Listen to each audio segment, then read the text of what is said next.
అప్పుల బాధలు వెంటాడుతున్నాయా? అయితే 6 JVR వారి జాతిరత్నాలు ధరించండి. నమస్తే, వెల్కమ్ టు మనం జీవి. నా పేరు వాలి. ప్రస్తుతం మనతో పాటు స్టూడియోలో ఉన్నారు ప్రముఖ రాజకీయ విశ్లేషకులు డివి శ్రీనివాస్ గారు. వారితో మాట్లాడదాం. డివి శ్రీనివాస్ గారు నమస్కారం సార్. నమస్తే సార్, తెలుగుదేశం పార్టీ కేంద్ర కార్యాలయం మీద దాడి ఘటనకు సంబంధించి నమోదైన కేసుల్లో నందిగం సురేష్ అరెస్ట్ అయ్యారు. ఈరోజు ఉదయాన్నే ఆయన అరెస్ట్ చేశారు. ఇంకా ఈ కేసులు చాలామంది ఉన్నారు, తప్పించుకు తిరుగుతున్నట్టుగా మనకు సమాచారం వస్తుంది. లేళ్ల అప్పిరెడ్డి కావచ్చు, దేవినేని అవినాష్ కావచ్చు, ఇట్లా కొంతమంది ఉన్నారు. ఈ అరెస్టులతో ఇక రెడ్ బుక్ స్టార్ట్ అయిందని భావించాలా? అన్ని కేసుల్లో గతంలో జరిగిన అరాచకాలు అన్నింటికి సంబంధించి ఒక్కొక్కటి వెలుగులోకి వచ్చి అరెస్టులు జరుగుతాయని భావించాలా దీంతో? అంటే ఇప్పుడు అరెస్ట్ అయిన కేసు రెడ్ బుక్ రాయడం ప్రారంభించిన తర్వాత జరిగిన అరాచకం కాదు, అంతకు ముందు చేసిన అరాచకాలే. అంటే ఇప్పుడు అది జరిగి కూడా 2.5 ఏళ్ళు దాటిపోయింది. తెలుగుదేశం పార్టీ కార్యాలయంపై దాడి, విధ్వంసం. డీజీపీ కార్యాలయం పక్కనే కూతవేటు దూరంలో అది కేంద్ర కార్యాలయం అన్నమాట. ఒక రాజకీయ పార్టీ కార్యాలయంపై మరో రాజకీయ పార్టీ అనుచరులు వచ్చి అలా హింస, విధ్వంసం పాల్పడటం అదే ఫస్ట్ టైం. తలలు పగలగొట్టారు. ఏది అక్కడ పనిచేసే స్టాఫ్ తలలు పగలగొట్టారు, ధ్వంసం చేశారు. మామూలుగా కాదనమాట. అంటే సినిమాల్లో చూస్తుంటాం అట్లాంటి సన్నివేశాలు. ఆ కేసులో ఇప్పుడు హైకోర్టు వీళ్ళకి ముందస్తు బెయిల్ ఇవ్వడానికి నిరాకరించింది. వీళ్ళేంటి అరెస్ట్ చేస్తారని ముందస్తు బెయిల్ ఏదో క్లెయిమ్ చేశారు. 2 ఎమ్మెల్సీలు, ఎవరు? తలసిల రఘురాం, లేళ్ల అప్పిరెడ్డి. నెక్స్ట్ ఈయన మాజీ ఎంపీ నందిగం సురేష్, ప్రభుత్వ సలహాదారు మాజీ సజ్జల రామకృష్ణారెడ్డి కావచ్చు. వీళ్ళందరి బెయిల్స్ తిరస్కరణకు గురైన వెంటనే ఆయన ఏదో పారిపోవటానికి ప్రయత్నించినట్టు అక్కడికి వెళ్ళినట్టున్నారు పోలీసు. ఏది? ఉద్దండరాయపాలెం. ఆయన ఇంటికి వెళ్ళినప్పుడు అక్కడ లేకపోవడం, అక్కడ తప్పించుకుని ఇక్కడ హైదరాబాద్లోనే అక్కడ పట్టుబడ్డట్టున్నారు. ఇవాళ నేరం ఎప్పుడు చేసినా, ఎక్కడ చేసినా అది మనల్ని వెంటబడి తరుమదు. అది నేరం చేయబోయే ముందే ఆ వివేచన, విచక్షణ ఉండాలి. ఇది ఒక 70 మందిని అరెస్ట్ చేసినట్టున్నారు ఇప్పటికే. ఆ మంగళగిరి పార్టీ కార్యాలయంపై దాడి సీసీ ఫుటేజ్ తీసుకున్నట్టున్నారు.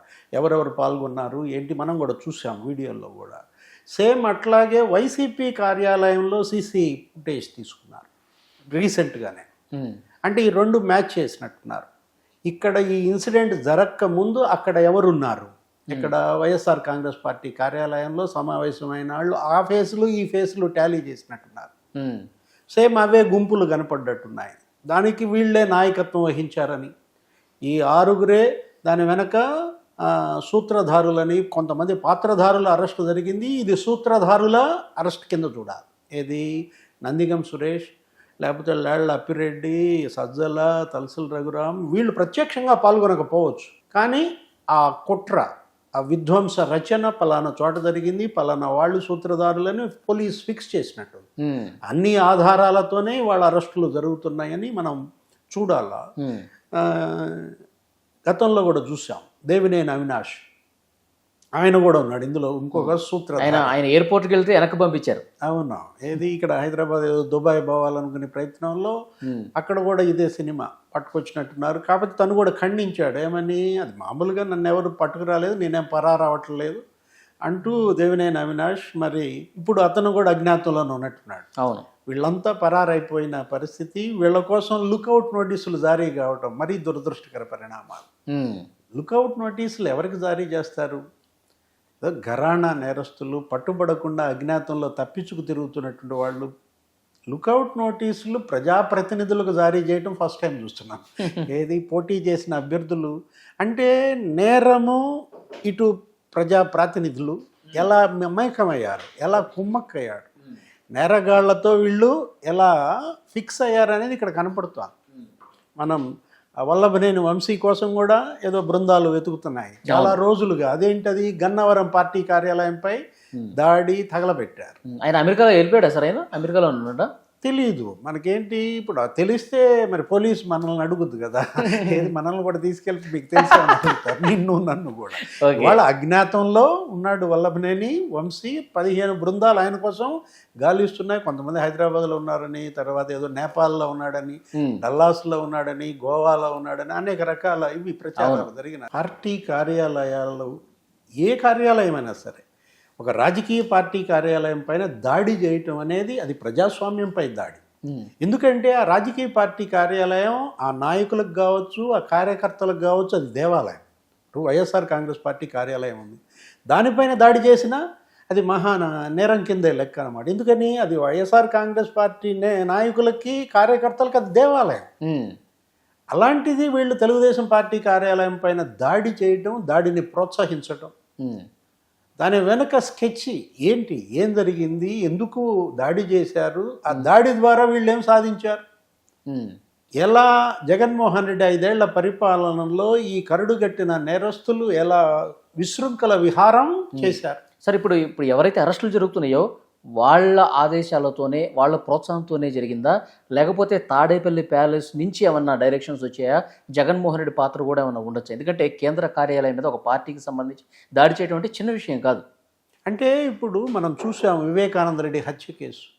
వివేకానంద రెడ్డి హత్య కేసుని మరి 6 ఏళ్ల తర్వాత వాళ్ళు ఎలా ఛేదించారు, సిబిఐ దర్యాప్తు సంస్థ ఎలా అరెస్ట్ చేసింది, హంతకులు ఎవరో తెలియని పరిస్థితుల్లో. మరి పలానా వాళ్ళు హంతకులు అంటే వాళ్ళ టెక్నాలజీ పెరిగిపోయింది.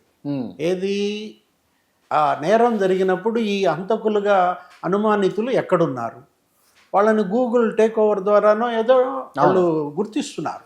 వాళ్ళ సెల్ ఫోను, వాళ్ళ యొక్క లొకేషన్ ట్రేస్ అవుట్ చేస్తున్న నేపథ్యంలో ఇప్పుడు ఇది కూడా ఏది మంగళగిరి పార్టీ కార్యాలయంపై దాడి జరిగినప్పుడు ఆ విజువల్స్లో కనిపించిన వ్యక్తులు వాళ్ళు ఇక్కడున్నారు, వాళ్ళు 1 గంట క్రితం ఎక్కడున్నారు, అది వైఎస్ఆర్ కాంగ్రెస్ పార్టీ మీరు చెప్పిన తాడేపల్లి కార్యాలయంలో వీళ్ళంతా సమావేశమయ్యారా?